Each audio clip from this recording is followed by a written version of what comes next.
এই একটা পাপ যদি কেউ না করে ইনশাআল্লাহ সে জান্নাতে যাবে।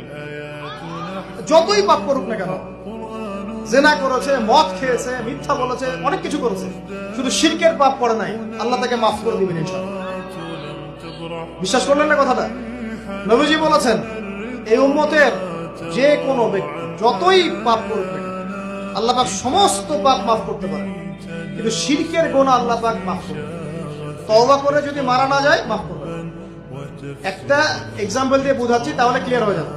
মনে করেন কেউ একজন জেনা করেছে, তওবা করার সুযোগ হয় নাই, মারা গেছে, নাউজুবিল্লাহ। এখন আল্লাহ পাক কিয়ামতের মাঠে এই জেনার পাপটা মাফ করে দিতে পারেন, যদিও সে তওবা করে নাই। আল্লাহ পাক এই পাপটাও মাফ করতে পারেন। কিন্তু একজন ব্যক্তি শিরক করেছে, তওবা করে নাই, কিন্তু এই অবস্থায় যদি কাল কিয়ামতের মাঠে আল্লাহর সাথে সাক্ষাৎ করে, আল্লাহ তার গুনাহ মাফ করবেন। এই শিরক আর অন্য পাপের এই হলো পার্থক্য। তাহলে সবচেয়ে কোন বিষয়টা থেকে আমাদের বেঁচে থাকা উচিত ভাই? শিরক কিও কেন, একটা বই পাওয়া যায়, কিনে নেবেন। কিতাবুত তাওহীদ একটা বই আছে, পড়ে নেবেন। কুরআন সুন্নাহর আলোকে বিশুদ্ধ আকীদার অনেক বই পাওয়া যায়। আর আকীদা সংক্রান্ত একটা অনবদ্য বই হলো আল আকীদা আত-তাহাওয়িয়া। এই 4-5টা বই পড়লে আপনার শিরকের কনসেপ্ট ক্লিয়ার হয়ে যাবে।